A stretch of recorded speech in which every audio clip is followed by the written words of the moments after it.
When I was a kid, I had really bad nightmares.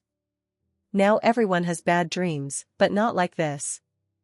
I don't remember much from that time in my life, but I remember I couldn't sleep. And because I couldn't sleep, everything felt like a dream. And because my dreams were nightmares, well, everywhere I looked, I saw hell. I was 13 when my parents found Holloman and Graves. Or rather, the pair found us. They called themselves trauma specialists, and apparently they gave some vague story about having been contacted to offer help through one of the doctors or psychologists I'd seen. Their offer and service was strange but simple. They could take my nightmares away.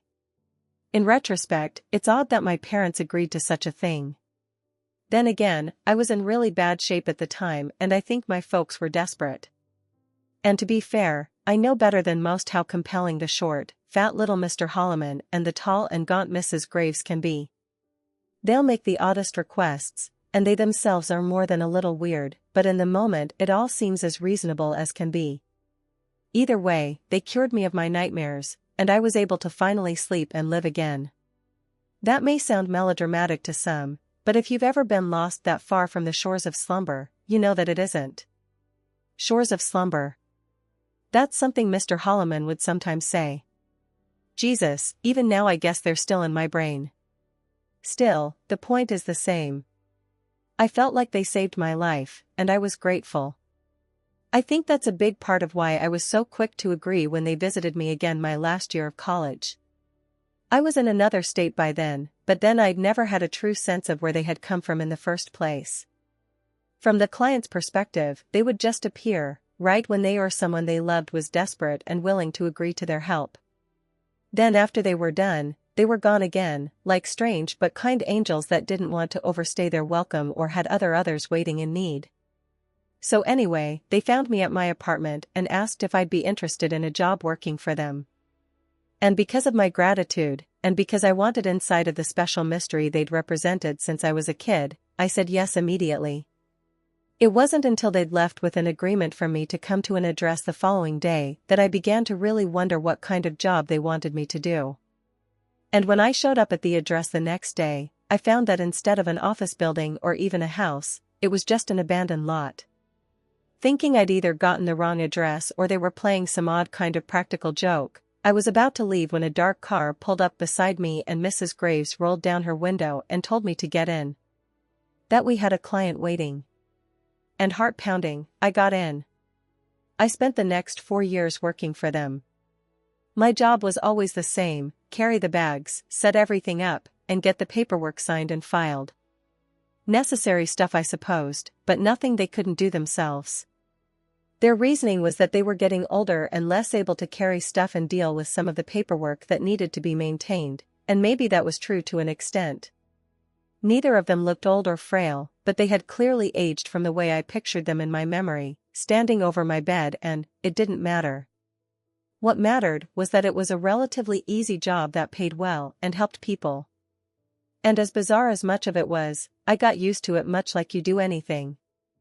I would listen patiently while the two of them made the initial introductions and sales pitch. I say sales pitch because we did charge, though Mr. Holloman told me early on that the money and paperwork were largely just ornamental and meaningless. They would happily do the work for free, but people were far more willing to agree to it if they had to pay something and there was some kind of agreement in place. So once they had them willing to sign, I took care of the contract being completed and then went to set up a suitable bedroom for the client. This didn't amount to too much usually.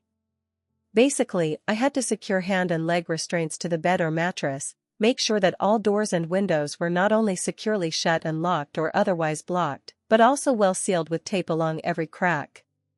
Same thing for any air vent or other meaningful gap that might lead out of the room. When I was finished, I'd call the pair in to check my work, we'd bring in the client, and then I'd seal up that door as well. The client would lie down on the bed, I'd comfortably secure their wrists and ankles with padded cuffs, and then Mrs. Graves would come with her needle while Mr. Holloman prepared to begin telling the story. Some people asked about the story afterward, but almost everyone wanted to know what was in the small glass syringe she was injecting into their neck. She would tell them it was a mixture of sedative, mild paralytic, low-dose DMT, and a couple of normal anxiety-reducing medications. That was the only time I ever saw them actually lie to the clients. Mr. Holloman would usually be standing in a corner of the room, hands tightly clasped in front of him, the soft creaking of the brown leather gloves he usually wore sounding loud in the quiet of the room as he squeezed and released his hands like the beating of some unknown heart. Mrs. Graves would stand by patiently, waiting until he uttered the first word before bending down to slide the needle into the client's neck. Sometimes a person would groan slightly as she gently covered their eyes and pushed in the amber liquid filling the syringe, but otherwise, everything was perfectly still and silent, perfectly removed from the world outside, until Mr. Holloman began to speak. His words flowed like dark honey as the story spun out into the quiet of the room. Once upon a time, there was a dream. Now you may think your dreams are your own. That you make them from your own memories, your own imagination. But you would be mistaken. The dreams come before the dreamers. We may put our own faces and hopes and fears on the dreams we encounter, but that is simply an evolutionary mechanism we have developed to try and hide from a simple truth: we do not make the dreams. The dreams make us. And they are not ours, we are theirs. And what we glimpse of them? It is merely the fingertips or the edge of a shark's fin, a half-glimpsed shadow pregnant with the inevitable reality that something much more grand and vast lives down in the unseen depths below. And we live and breathe and exist because, at least for a moment, they think it so. So, once upon a time, there was a dream. And that dream imagined many things, other dreams, for one. Other worlds for another.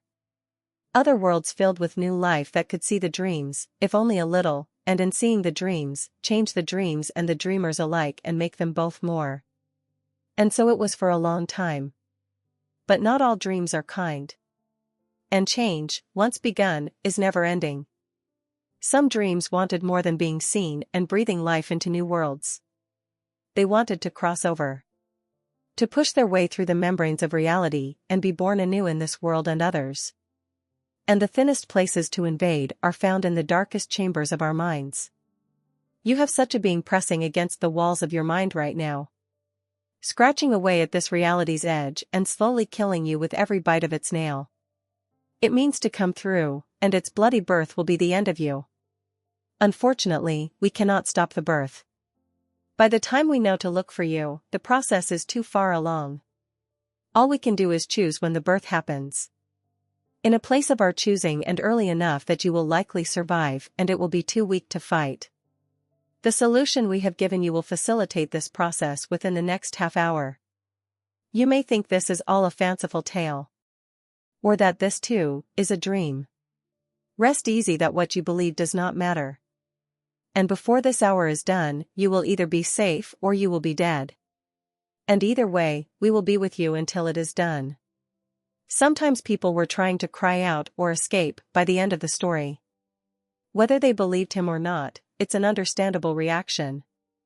A necessary reaction, Mr. Holloman explained to me soon after I went to work for them. Part of the process of stimulating the birth. Regardless, the solution did have some paralytic and sedative effects, and their noises and struggles were soft and fleeting. Usually there was some period of fresh silence as the client fell into a deep sleep, and then they would start twitching. It was a subtle thing at first, their sweaty cheek would jump, their eyes would roll under exhaustion-darkened lids. Then their hands would begin to curl like dying leaves. That's when you knew it was finally coming. Every time was different. Every nightmare is different. I've seen smoke pour out of people's mouths. I've seen hundreds of rats pour bloodlessly from their chest, I've seen a white snake slither out of a man's nethers and a purple strand of what looked like mucus or web push out from behind a woman's eyes. So many things that should hurt or kill the client, but doesn't hurt them at all, because in some ways, it's not real. Mrs. Graves called it the afterbirth of unreality, becoming real. I don't fully understand what that means, but I know that every time it was terrifying. When the nightmare was born, the pair were always quick to act. They had a large sack made of dark, pebbled skin, and while Mr. Holloman held it open, Mrs. Graves would begin to whistle. A soft, not unpleasant sound on the ear, though it made my stomach twist slightly every time. For the nightmares, however, it was something more. Wherever they were going, whatever crack they were trying to escape through, the whistle seemed to stop them in their tracks. Mist or bird or any other form they took, they would start drifting toward the sound as in a daze, and when Mrs. Graves somehow sent her whistle into the bag, they usually walked right in without complaint. After the bag was closed, it was done. The client was allowed to sleep a few hours of peaceful rest, and when he or she woke up, they knew immediately that the thing that had been haunting them was gone now. We collected our payment and left, typically never hearing from the people again unless they referred someone to us. Most of those referrals went unanswered. Holloman and Graves did not cater to those with normal nightmares, after all. Hearing all of this, you likely think I'm lying or just making up a story to entertain. Aside from sounding bizarre and fantastical, why would I stay in such a terrifying job for so long if it were true? I could say it was the money, which was decent. Or helping people, which was very nice. But the truth was that I did it because every time they called me to work, I was being invited into something special. Magical. Something that was real in a way that most things I or you experience are not. There was a time that Holloman and Graves were like gods to me. I wanted their approval, wanted to be like them. They knew and could do so much, and so far as I could tell, they were still human, so what they were was still attainable. They were slow to tell me more than what I needed to do my work, but I could see a path forward to gaining their trust enough that the inner secrets of how and why they did what they did would be revealed to me. Maybe it was that worship, that idolization, that caused me to question things when I saw the first crack appear. And from that seed of doubt, I wound up digging a grave for a monster and crawling through the midnight caverns of a cave that should not exist. I wound up lost for a time in a house that wasn't a house, but no, I'm getting ahead of myself. I need to start with that first crack. The night that I learned that Mr. Holloman and Mrs. Graves were capable of making mistakes. We were helping a young woman that had tried to hurt herself the week before. Part of it was sleep deprivation, but she was also laboring under the delusion that something was trying to get inside her. Control her or use her somehow. After a few days of observation at a hospital, she'd been sent home with parents that were all too willing to accept our help when we suddenly appeared at their door. Everything went fine at first. I'd sealed up the room like normal, and it was a fairly new house without any warped floors or cracked walls that posed special concerns. Mrs. Graves had given the solution and Mr. Holloman had started the story, but something was different this time. The girl wasn't looking upset or falling asleep. Instead, she was looking directly at Mr. Holloman. And she was laughing. By that point, I'd already been working for them for over a year. Done dozens of these sessions. And yet despite all the obvious similarities to what you might see in a dime a dozen devil possession movie, I never had that thought until just then. Not because of the bedroom or the restraints or the ritual of it all. But because of the look on that woman's face. The inhuman malice and intelligence and will that was there, none of which was coming from her. There was another. And unlike the rest, it was ready to be born. The room started flooding with black water. It probably started flowing from her, but it all happened so fast that I couldn't tell the source before it was cold and thick around my calves, and I was more focused on being terrified and looking for reassurance from Graves or Holloman. The look of fear I saw on their faces nearly made my heart stop. "Break the window. We have to get out." Mrs. Graves' voice was higher and louder than I'd ever heard before, and I started sloshing toward the window leading out onto the side porch of the house immediately. Mr. Holloman grabbed my arm as I got close. "No, you fool. If we break the barrier, it can escape." I heard Graves splashing up behind me, and her voice was softer and harder now. "And if we don't, it will drown us in here. And once we're gone, it's just tape and wood and glass." Holloman met her eyes over my shoulder and then gave a grunting nod before letting go of my arm. "Do it. Be careful." Pulling off my jacket, I wrapped it around my arm and broke out the nearest window's glass. I was turning to go get the girl off the bed when Mrs. Graves put a gentle hand on my shoulder. "There's no helping her, I'm afraid. It's coming from her. Just go. Go." I didn't argue. Aside from trusting them, I was so scared that the passing idea of helping the client was all the bravery I could muster. I crawled clumsily through the window and then helped my two employers out as the water was reaching Holloman's lower chest. We stumbled out into the cold night air of the yard and I had to fight the urge to strip off naked. I could still feel the residue of that liquid touching me, and it felt dirty and toxic in a way nothing else ever had. Shuddering, I settled on kicking off my shoes and socks and squeezing what I could from my pants as I looked back at the house. The water was pouring out of the window now, except with each moment it seemed to grow thicker, first water, then sludge, then a black mud that slid down the exterior wall of the house for a moment before just fading away into the shadows on the porch. I looked over at Holloman. He still looked frightened and angry, but he didn't look surprised. This isn't the first time this has happened to them. He caught me looking and gave a slight frown. Put your shoes back on. We need to be leaving. I stared at him openly now. What are you talking about? We have to go check on Julia. Mrs. Graves walked over, wringing out the ends of her black and silver hair. There's no point, I'm afraid. She's already dead. What? How do? Mr. Holloman cut in. And we have more to do. Things will get worse now. And as was so often the case, they were right. This was a week after we all almost died at Julia Rafferty's house. I hadn't spoken to them since they dropped me back off at my car, and I wasn't at all sure that I wanted to hear from them again. Still, when Mrs. Graves had called and told me where to meet them, I went. Partially because it was hard to tell them no, but also because I wanted answers. And when Mr. Holloman told me to get in the car, I didn't move. No, hold up. Before I go anywhere with you, we're going to have a conversation. About what happened. About what exactly is going on. Holloman sighed and rolled up the window before shutting off the ignition. The two of them discussed things inside the car for a few seconds, and then they got out together, looking at me in the detached way that I might notice a bug crawling over my shoe. Swallowing, I forced myself to not take a step back or look away.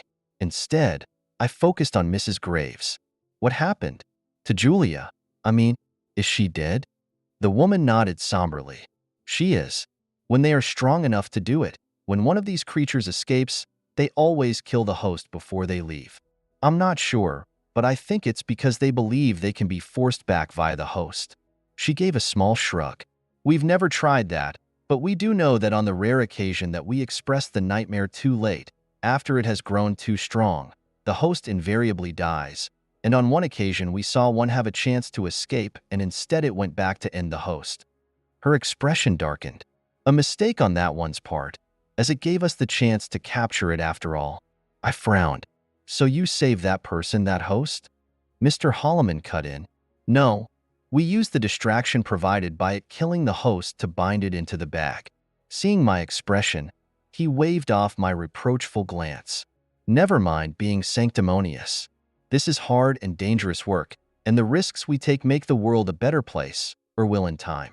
I'm not going to apologize for doing whatever it takes. Giving him an uncertain nod, a new thought occurred to me. So what about her family? Her parents were in the living room when we took her in there. Oh God, are they going to think we murdered her? Graves shook her head. Not at all. I texted one of our people to contact both them and emergency services as soon as we left that night. The poor girl was found unresponsive, and the death has been ruled natural due to heart failure. Uncommon in one so young. But she had numerous documented health issues thanks to her passenger. As for the family, they were naturally very upset at first, but they've come to understand there was nothing more we could have done. I stared at her. What do you mean? We leave a flooded room and a broken window and their dead daughter, and what, they're just cool with it? Holloman shot me a dark look. No one is cool with it. But we went and spoke with them later and came to an agreement. His face broke into a small, cold smile. We'll never hear from them again. Swallowing, I looked back to Graves. Okay, let's say I believe all that, and that I think we're helping people because overall, I do. My next question is, what are we actually doing? What are those things? I've asked before, but frankly I've never gotten a straight answer, and I think I deserve one. Graves raised an eyebrow. We deserve very little in this life, and you are far from being in a position to make demands. You either want to continue on with our work, or you wish to end your employment here. That choice is entirely yours. I did look down then, though less to avoid their gaze than to study my own interior. I was afraid, and I didn't know how much I could really trust what they were telling me. And that poor girl had died, as had apparently others in the past. On the other hand, they had been trying to help the girl, hadn't they? And had they ever done anything to hurt anyone or been bad to me? No, not really. They'd always been strange and tight-lipped, but they treated me well enough. And if the work really was important, Mr. Holloman stepped forward with a grimace. Look, kid, you have a good heart and mind. We can see that. See your potential. And we're not trying to be unreasonable about any of this. He gave me a small smile.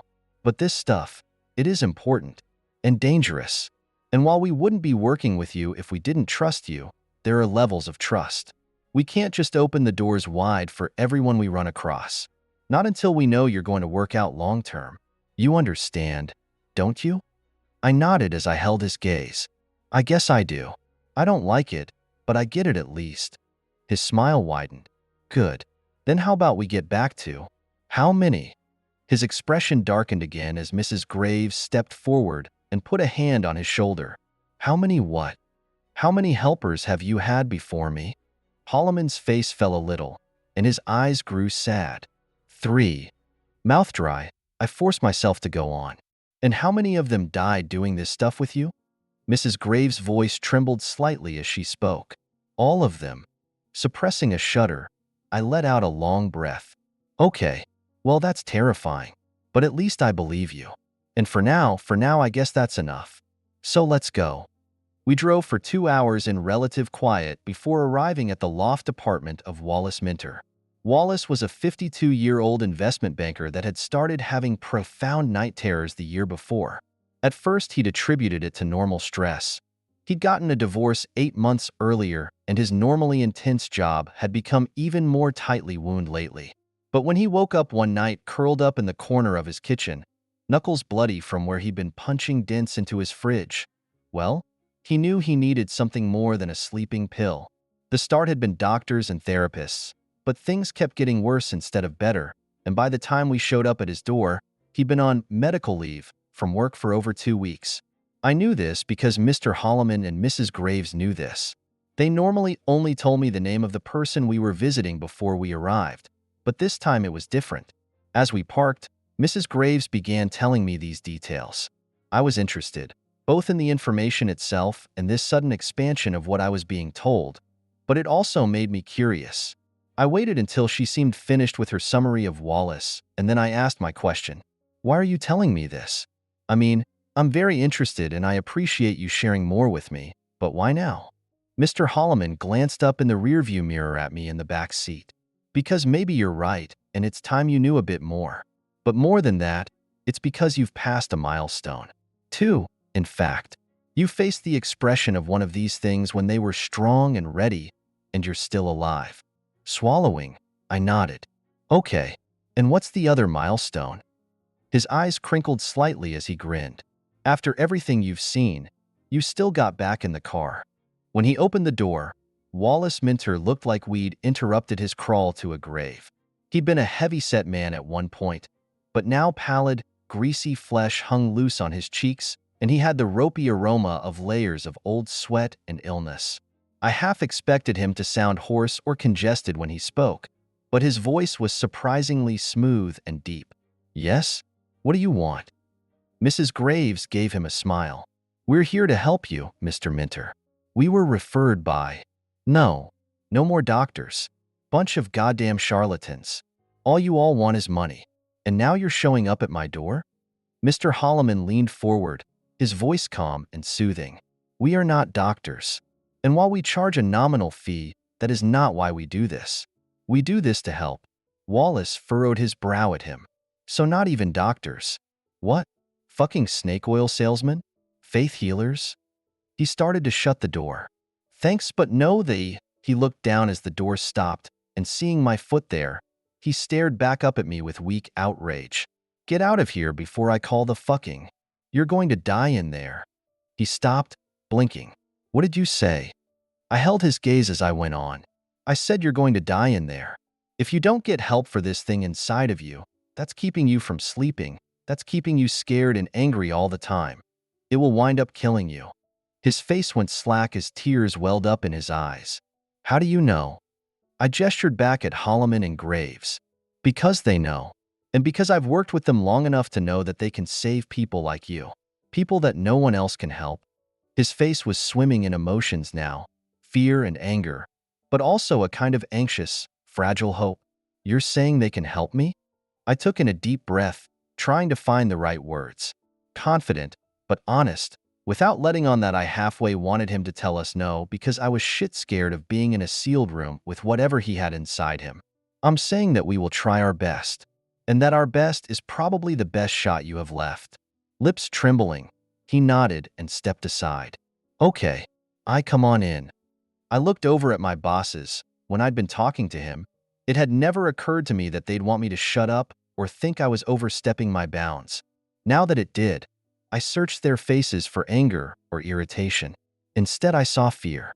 A look passed between them as I'd first turned. It was quick, and they covered it as soon as they saw I was watching them, but it had been there. Some silent communication, a shared emotion of, what? Worry? Terror? Something in between. Maybe. I felt the air in my chest go thin at that look, but I forced myself to speak. Is that okay with the two of you? Mrs. Graves gave me a weak smile. Certainly. Lead the way. I felt a little relieved at that, but only a little. Something was definitely wrong, but I didn't understand what. Ducking my head a little, I edged past them to the stairwell. I'll go get the stuff up. 30 minutes later, the contract was signed, and the room was sealed. I'd expected Wallace to question or argue against the stranger parts of our process, but apparently his resistance at the door had used the last of his strength. That got me to thinking, and I pulled Mrs. Graves aside before we took him into the room. Are you sure we aren't, too late? I mean, he really does look like he's at the end of his rope. What if it's been in there too long? Gotten too strong? What if it's like last time? Her eyes were troubled as she looked away. It's a fair question. A good question that I'm proud of you for asking. And a good answer would be that I don't know for sure. Heart pounding, I pushed on. Would that be the honest answer? She glanced past me and let out a short sigh. Partially. But a more fully honest answer would be that either way, I don't know that we have a choice. I stared at her. What? What does that mean? Licking her lips, she gave a small shrug. We have certain obligations. And our failure last week has set us back. Graves shook her head slightly. This isn't the time or place for this. Let's get this done. No mistakes for any of us, understand? I started to respond, but she was already moving past me toward where Holloman was coming out of the bedroom with a questioning look. She waved it away, telling him that we were ready to begin. He glanced at me, and despite the twisting in my stomach, I nodded. It was just nerves and excitement. I told myself, everything was going to be fine this time. Looking back on it now, there's a part of me that wishes I could go back and stop that past self from gripping Wallace's shoulder and leading him into that bedroom. Tell that earlier me that nothing was worth what came after, and that it all could have been avoided if instead of taking him into the bedroom, I just listened to my fears and walked away right then and there. I think the me of 20 minutes later, when Mrs. Graves had already given Wallace the injection and Mr. Holloman was trying to finish the story while that horrible buzzing noise grew to a fever pitch, that me would have listened. Especially when the buzzing stopped and Wallace's head split open, vomiting out the black, squirming thing with too many faces and eyes. I still remember the moment when it raised its head and looked at me. I felt my pants grow wet, but I wasn't embarrassed. All I knew in that moment was that I was about to die. I think that past me would have listened to just about anything I told him. Even if I let slip that no, you'll get out of that room without a scratch, he still would have done just about anything to not feel so scared for another single second. And if I told him that it wasn't too late, that he could still walk away from it all of it. Not just Wallace, but Holloman and Graves, the nightmares, everything. Just walk away free and clean if I just did it now. I think maybe that earlier self would have believed me and tried to do just that. I can still see that thing crawling down Wallace's legs, chittering from a dozen mouths on its misshapen, piebald head. a cold intelligence dancing in its oil-drop eyes as it drew closer to my position at the foot of the bed. Holloman had opened the sack now and Graves was trying to whistle, but it only had eyes for me. I'd tell that terrified me that it was okay, that I could still get away from not only this thing but everything that would follow, that there was still time to stop what was coming. And it would be a lie, because as I would come to realize, it was already far, far too late. They put something in the water, you know? The man's voice, soft and yet still shrill in my ear, had woken me from a gentle, rocking slumber. Opening my eyes, I tried to get my bearings even as they started to water and my gorge began to rise. Oh God, what was that taste? Thick and smoky and bitter. I gagged a little as I took in enough to realize I was on a city bus. How did I get here? And what was this man saying? I looked over at him and saw right away he was insane. A thrill of confused fear ran through me. He clearly expected a response, and I thought it best to play along. The water? He furrowed his brow in frustration as he dug a knuckle into his left nostril with a disdainful sniff. Yes, yes, the water. Put drugs in it to make us docile. He gestured at the bus passengers. Some were asleep as I'd been, while others were staring dully out the window or into their phones, eyes searching the glass for other wares than here. I wanted to change seats, but didn't quite dare. You don't say. His nostrils went red as they flared. I do say. They don't want us thinking, realizing what this place is. They just want us to blindly breathe and fuck and give in. Eat the shit they feed us. I was so drawn in by his strange passion that I didn't realize the bus had come to a stop until the man jumped up into the center aisle. Glancing around uncertainly, I realized I was actually nervous about him leaving me alone. Leaning forward with a flush in my cheeks, I whispered to him, "Where are we?" The man let out a shriek of laughter. "Where are we?" Stomping to the front of the bus, he ran down the steps and out to the sidewalk before running around the bus and up to my window. "Where are we?" He glanced to his right, grin widening as he rolled his eyes back to me. "We're in hell." The truck didn't even slow down when it hit him. I heard the wet thudding scrape of him being dragged between the wheels for a few yards before he tumbled out in a wet pile on up the road. A few people murmured or exclaimed, but there were no real screams at first. It was only when they saw each other that the rest of the passengers all started squawking like startled birds. I had the thought that no one really cared. There was no real fear or sadness, just performance for the sake of being seen or heard, or some insane impulse like a tuning fork that has been struck and now must hum along until enough time has passed to draw stillness back to it again. I didn't scream. I hated the sound of it all, and besides, I was distracted by what I had noticed in the seat next to me, what my brief companion had left behind. It was a notepad filled with tight lines of cursive that were very legible despite their small stature. It started with, "Fourth set of notes for article." I say fourth, though I can't say for sure. These fuckers keep swiping them when they can. They want me to forget who I am and why I'm here. Make me think I'm like these poor people they've got trapped here. But I won't. I can't. People have to know that this place exists. I think they're pumping the stuff out in mists now. I smell medicine smells coming through the sewer grates. Fucking with my head. Gotta keep it together. I'm Peter Maywing. I'm a freelance investigative journalist that has covered 2 wars, a dozen corporate cover-ups, and stood down the fucking government when they came asking for my people. My sources. Shit. I need to get out of here soon. Why hasn't anyone gotten us out of here yet? I think months have passed. Just found this notebook again. I'd put the date or time, but I don't know when it is. There aren't any clocks or calendars here, and if you ask anyone about them, they just laugh. The only reason I remembered who I was is because Clint remembered who he was and came and found me. We have to escape. Heart pounding. I glanced around to see if anyone was looking at me. They weren't. Most had sat back down, though a few were still yipping like coyotes settling down for the night. Shuddering, I stuffed the notebook under my jacket and got off the bus. Nothing looked familiar here. Not the places or the people, or even the air, which had an odd, minty smell when the wind blew right. Pulling my scarf up to my face, I walked along for a few minutes before finding a small diner to duck into. I had no money in my pockets, but I did have a white card, and when I pulled it out questioningly, the The waitress took it with a nod and brought it and a cup of coffee back to the table. Once I was sure no one was paying attention, I pulled out the notebook and kept reading. The buddy system. That was always our idea.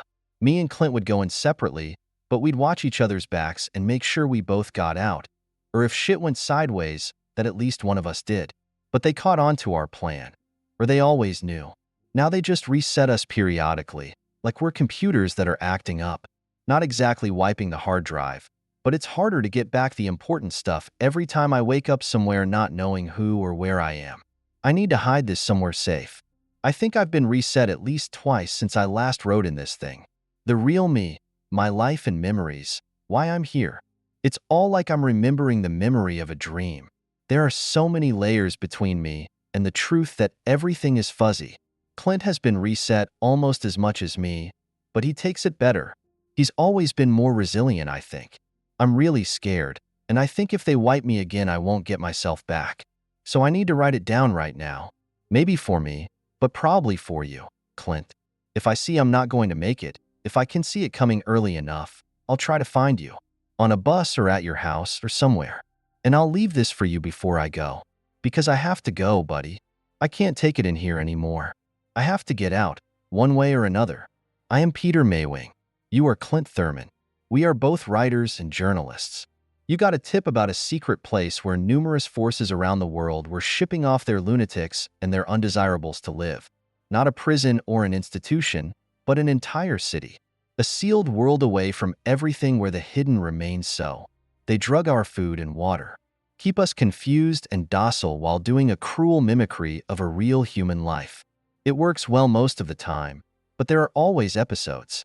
People break down and start screaming or crying, or hurting each other, or stripping off naked, or going on killing sprees. But everyone is so numb that no one really pays attention to what's wrong around them for very long. These journals have been my intermittent lifeline, but I feel my grip slipping. You need to get out with or without me. Get out and tell what this place is. It's hell. I think I'll start drinking my piss. I know that sounds crazy, but I think if I drink my own fluid, I'll be more me, because I don't know who me is anymore. Piss and shit. Shit and piss. I only like one and the other I'd miss. I just read what I write it. I can't wait any longer. I have to find you. Give you a chance before I go by. Stay me long enough to warn you. I see you. They're loading you and 4 other people onto the bus. I got you. The buddy system, remember? Pissing shitters. Taking our air. That was the last entry. I reread it all 3 more times, and every time I remembered a bit more. He was right. Wasn't he? We were journalists. This was an investigation. We were going to help people and get this all shut down. But first I had to escape. I was terrified, but maybe because of the drugs they gave us, it was all in a very detached way. Swishing around the last of my coffee to get rid of the foulness on my tongue, I stuffed the notebook into my jacket and headed out onto the street. The card was some kind of debit card, I guessed. I was able to take taxis all over the city that afternoon. I didn't know who was a patient and who was a guard, so I had to give vague directions, but my real intention was to see the edges of the city. How far did it go, and what was the security like there? If it was made by humans, it was flawed, and I could find some mistake to exploit if I was smart and patient. Or so I thought. But everywhere I went, there were just roads that ended in walls, not of stone or concrete, but of glass. Black, featureless glass that went up as high as I could see. How is that even possible? How could you build something like that and have it not blow over or collapse under its own weight? My stomach was churning as I hailed my 4th taxi. Evening was creeping in now, and the light would be gone soon, but I still had south left. Maybe that's where everything came and went. It took me a few minutes to realize that instead of taking me that way, the driver was headed to the heart of the city. I think you're turned around. I said I wanted to go to the southern edge of the city. The man behind the glass chuckled. Oh, I heard you. But the radio man said take you to the station. So to the station you go. Heart pounding, I leaned forward. What? Who's the radio man? Another chuckle. The man on the radio, of course. I slammed a fist into the thick pane between us. God damn it. What's the station then? His eyes were yellowed and cruel when he found mine in the mirror. It's where they correct you. They pulled me from the taxi easily, using just enough force to get me to comply, no more or less. I'd been driven to an underground garage beneath a huge monolithic building I couldn't recall in my spotty memory. Had it always been there? Or had it raised up like a dragon's head when it caught my scent? What the fuck was wrong with me? I needed to stay sane and find a way out of this.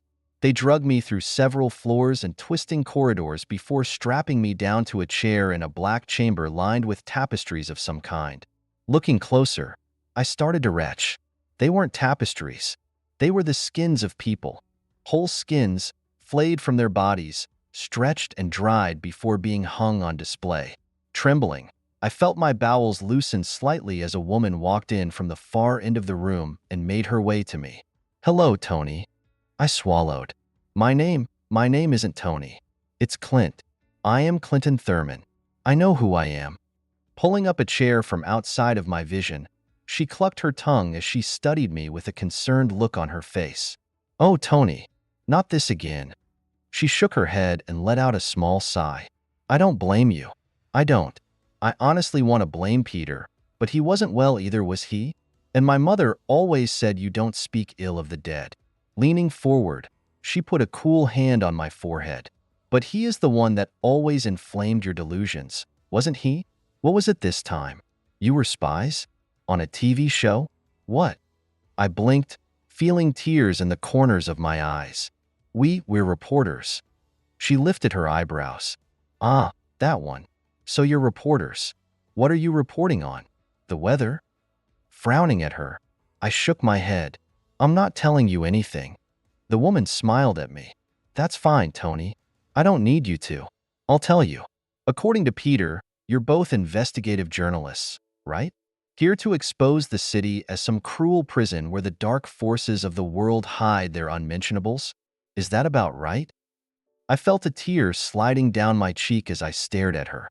"I am not crazy." Her smile fell away, replaced by a look of sadness. "Honey, yes you are. I know some people don't like using that word, but of course you are. You have delusions and hallucinations.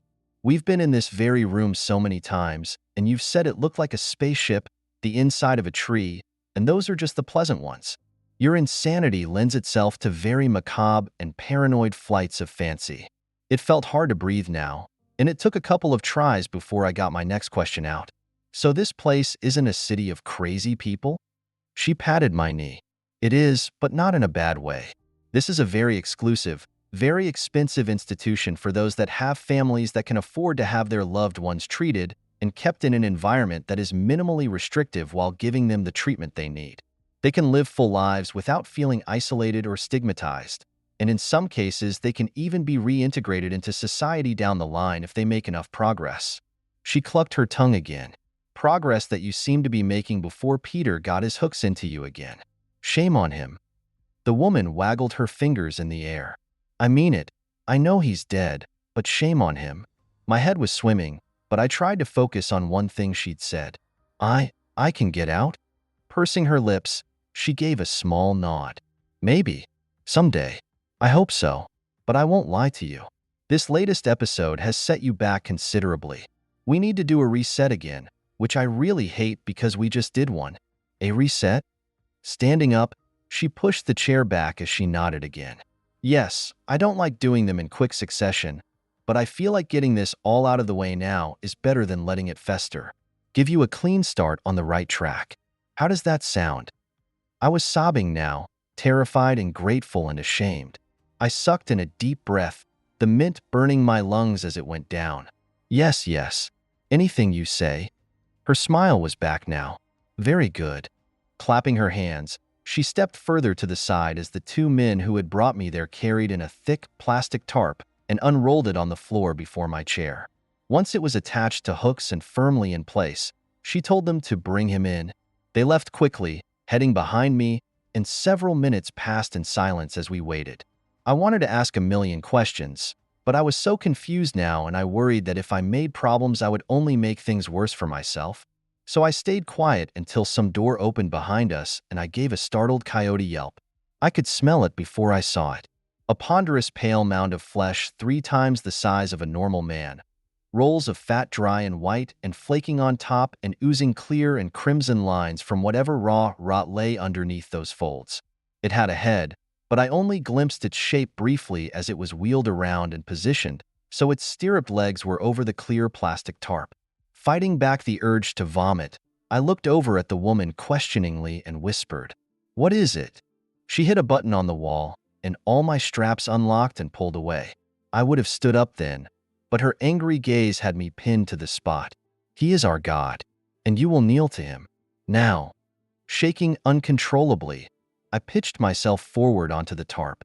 How could any of this be real? It had to be more delusions. Was I really this far G?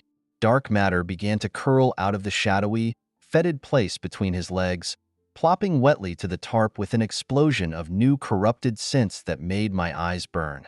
A second piece, and then a third, a fourth, and then no more. All the time, I was frozen on my knees, too afraid and disgusted to move or speak. I heard the woman step closer now as she put a cold hand on my neck. "This is the reset process. One of the many gifts he gives us. This will put you back on the right path. Get rid of these delusions once and for all." Oh God. What do I have to do? She snorted lightly. "Isn't it obvious?" When I didn't respond, she pushed my head forward gently. "Eat it. All of it. Eat it all right up. Can I get some water, please? My mouth tastes bad." The lady smiled at me. "You can when you get finished writing it all down. Everything you remember." I held up the laptop like a child who had finished an unsavory meal. "I did already." Her smile fell away. "Don't be pert. You didn't write this part, did you? Keep going." "Oh, sorry. Okay." I paused and then, "Why are you having me write all this? You told me it didn't really happen." "No. I said that it didn't matter that it happened. That no one will believe it. Especially if we tell it to them like it's real. People are mistrustful of the truth when they want to lie." I nodded as though I understood, though I didn't at all. "So what will you do with what I'm writing?" She shrugged. "Leak it onto the internet, maybe. I might post it on a forum. Nosleep, maybe." "What's that?" She licked her thumb and rubbed something thick and gummy off my cheek before popping it back in her mouth. Sucking on it, she closed her eyes with a contented sigh. "I think that's enough, Clint. You said my name was Tony. Did I? Well, I told you there was a world outside of here too, didn't I?" I felt fear welling up in me again. "You did." She giggled, her eyes hard as little chips of glass. "I can't believe you believed me." She licked her thumb and rubbed something thick and gummy off my cheek before popping it back in her mouth. Sucking on it, she closed her eyes with a contented sigh. "I think that's enough, Clint. You said my name was Tony. Did I? Well, I told you there was a world outside of here too, didn't I?" I felt fear welling up in me again. "You did." She giggled, her eyes hard as little chips of glass. "I can't believe you believed me." The world fell away just then. Not into darkness, but into a swirl of too bright lights and colors as my eyes and brain tried to adjust to what I was seeing. Where was I? A bedroom? There was a painfully thin woman hovering above me, her face drawn down in a look of worry and fear. I felt like I knew her, but I couldn't remember for sure. "Clinton, are you back with us?" I heard a man's voice off to the side, gruff but not unkind, and threaded through with the same anxiety I'd sensed in hers. "Of course he is. We can't see through him anymore, can we? Give him room to breathe and come to." The woman shot him a look. He could have died. Or worse. And I don't know what effects the elixir might have on someone that's not infested. We need to get him checked by a doctor. Grunting disapproval, the man stepped closer and peered down at me. "Kid, do you know where you are? Who you are?" I blinked. I did. Didn't I?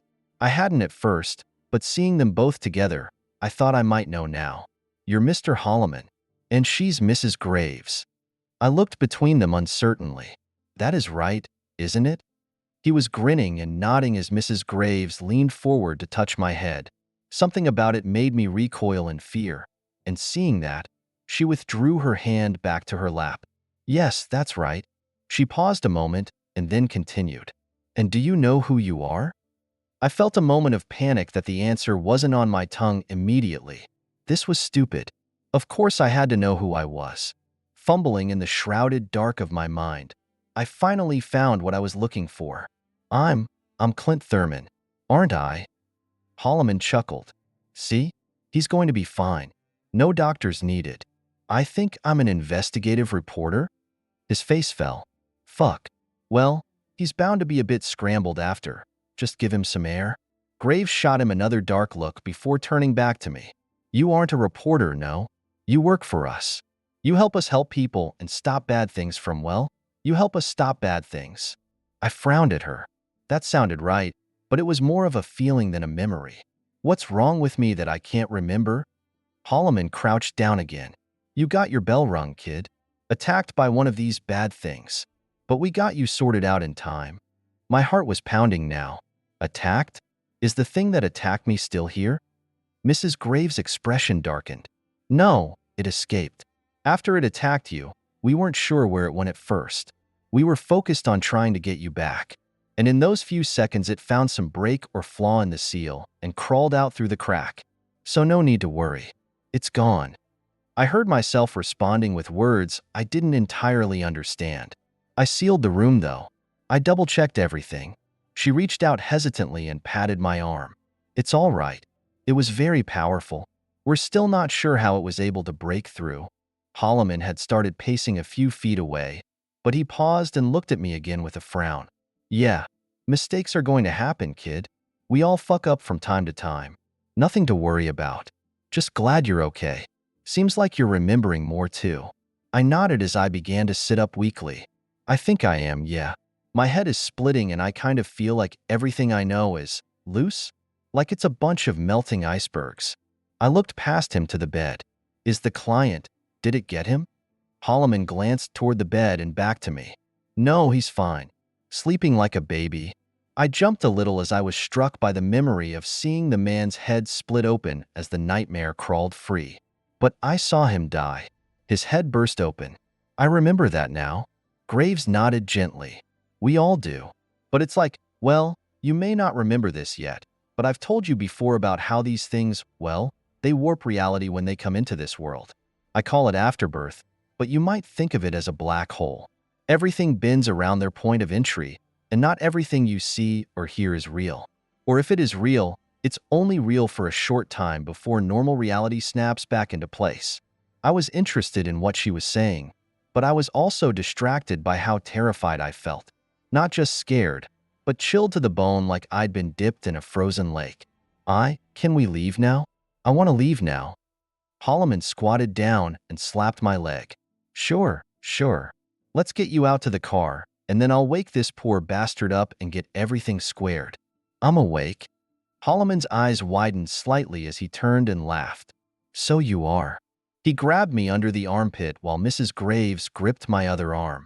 Together they lifted enough for me to stand shakily on my own, and when I was upright, I looked over at the man strapped down to the bed. He seemed fine at first, but the longer he looked at me, he started crying. My employers were looking confused and concerned, but I already knew what was wrong. Feet unsure, I stepped to the end of the bed. Your name is Wallace, isn't it? He nodded, eyes raw and nose wet. Yeah, it is. But you remember going by Peter, don't you? He nodded again, lips trembling. I do, yeah. And you remember being in the city? With me? For a long time? The man let out a small wail as he laid back on his pillow and closed his eyes tight. Oh God, I do. I remember it all, too much. Shuddering, I turned and started walking for the door before I remembered it was still taped up. I looked at Holloman. Please unseal this for me, or I'll rip the fucking door off the wall. His face flushed a little, but he went over and stripped away the tape quickly before handing me the car keys and opening the door. We'll be out in a few minutes, kid. Just go rest, okay? I nodded absently as I started out of the room. Graves followed me out, and when I stopped and looked at her, she drew closer, speaking in a lower voice. Normally the hosts don't remember much of anything. Do you know what he's talking about? Why he's so upset? Letting out a long breath, I took her hand and pressed the car keys back into them. Yeah, I have an idea. He remembers being trapped in the same place I was. He remembers killing himself, just like I remember watching it. Graves stared at me speechless, but I didn't give her much time to respond. I turned and walked out of the apartment, the building, and on out into the night. I felt exhausted and every step was hard, but I wasn't going to get back in that fucking car with them. I didn't want to be around any of it anymore. And walking back home in the dark, hitching rides with strangers until I could get to a bus stop, was preferable at the moment. I was awake for the next 36 hours, and when I finally made it back home, I slept for another day and a half. I'm glad I didn't wake often during that time, because the few times I did, I was always terrified. I'd jump out of bed, check my apartment, look outside, turn on the TV, verifying as best I could that I was in the real world and not the city. And then trembling and weeping, I would return to bed and tumble back asleep. I didn't dream in that sleep, but it wasn't entirely untroubled either.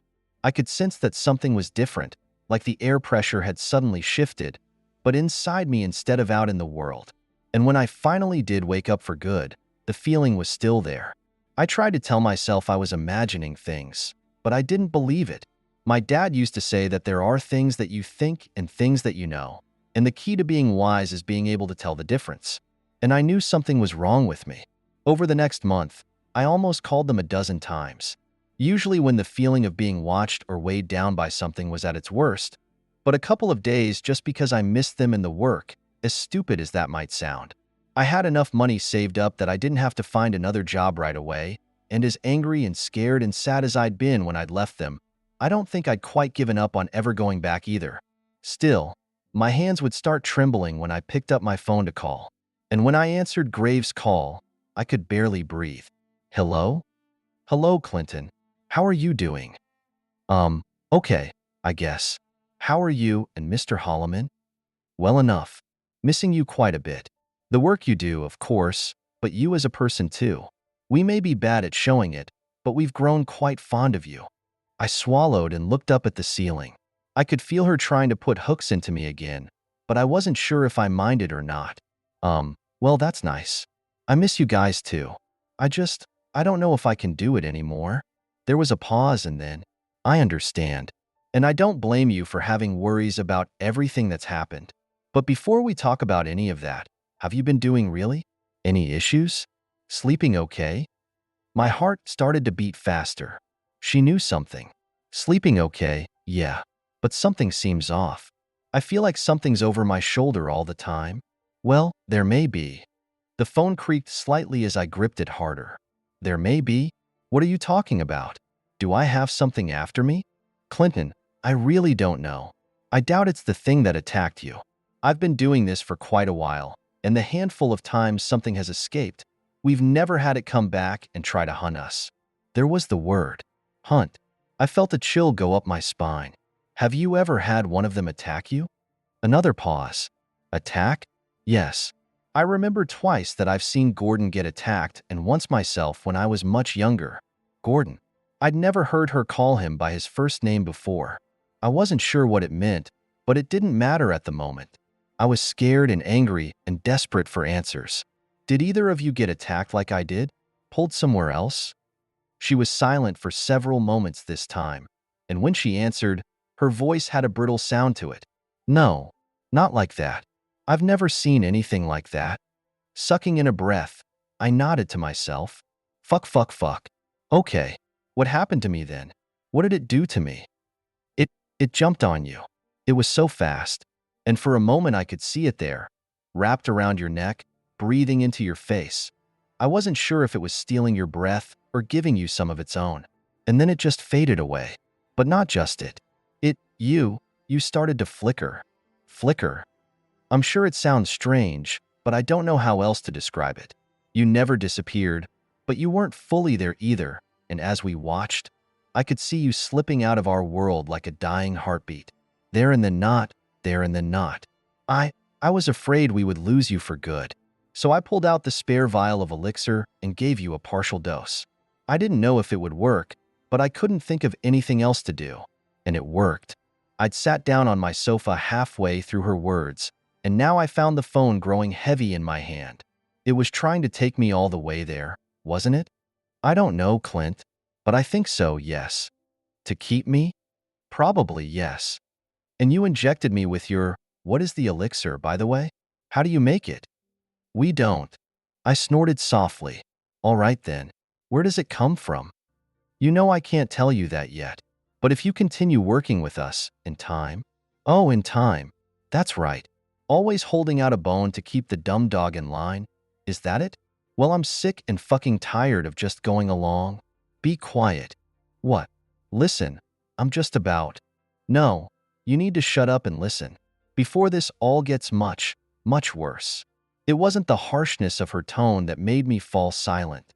It was what was underneath that hard, cold surface. Genuine concern, perhaps, and beyond that, something that sounded close to terror. When I didn't keep going, Mrs. Graves began to speak again. This isn't about what's fair or what you want. It's about what's real, what's happening and will happen. There's no rulebook for this stuff. I learned from Gordon, and now we're trying to teach you. But we didn't trick you into this, or pick you for this life. You were marked before we ever met you, same as I am. Same as Gordon. I let out a long breath. You had a nightmare too? Like I had? Like Wallace? Oh yes. My family thought I was possessed by the devil. Had locked me in the barn when Gordon came and helped me. The same way we helped you when you were a little boy. The same way you're helping people now. Wallace didn't look like he'd been helped when I left. But he's alive, isn't he? And he's doing much better now that he's had time to heal. And that's what we've been giving you too. Time to get over everything that happened. Build back up for the work ahead. I let out a shaky laugh. Mrs. Graves, I think I believe you, but I still don't know if I can do this anymore. I'm too afraid. Clint, do you ever think about the tape? The tape? Right. The tape that you used to seal off the room. Seal off the room against these terrible things that are nesting in these people. Why do you think that something as simple as tape works against them escaping most of the time? I mean, it's something you guys do to it, right? Some kind of treatment or spell or something. I don't know. You won't ever tell me half of what you do. I suppose that's fair. But no, it's just tape. We buy it in bulk online, and it's a good quality duct tape, but it's nothing special. Not sprinkled with holy water or etched with magical runes. Just tape. Tape that shouldn't give these things the slightest problem at all. I frowned to myself alone in my living room. Okay, so why does it work? Because we have something protecting us, working through us. It imbues some of our actions with a special weight so we can capture these nightmares. What, like a guardian angel or something? She gave a soft laugh. You could look at it like that, sure. But it has limitations. We're not invulnerable. The night that Julia died, we would have probably died too if we hadn't gotten out of the room in time. But it does gives us some edge, some cushion, something that you won't have if you don't continue the work. I felt my mouth go dry. So you're saying that if I don't continue working with you guys, I'm going to be alone? No, Clint. I'm saying that if you don't stay with us, you won't be alone for long. And that's the problem. 2 days later, I was climbing back into the car, going with them to another job. Not a house or an apartment this time, but a town named Braxton. When I asked Holloman why we were going there was none of his usual jokes or sarcasm. I'd seen him just a few weeks earlier, but he seemed to have aged years since that night with Wallace. I was wondering if he heard my question when he suddenly spoke in a low, quiet voice. Because the town is wrong somehow. At first, everyone was laughing. Then they started killing each other. Then they fell asleep. Okay, but what are we supposed to do about it? He raised his bloodshot eyes to mine in the rearview mirror, and I felt dread pooling in my chest like poison. We have to wake them up.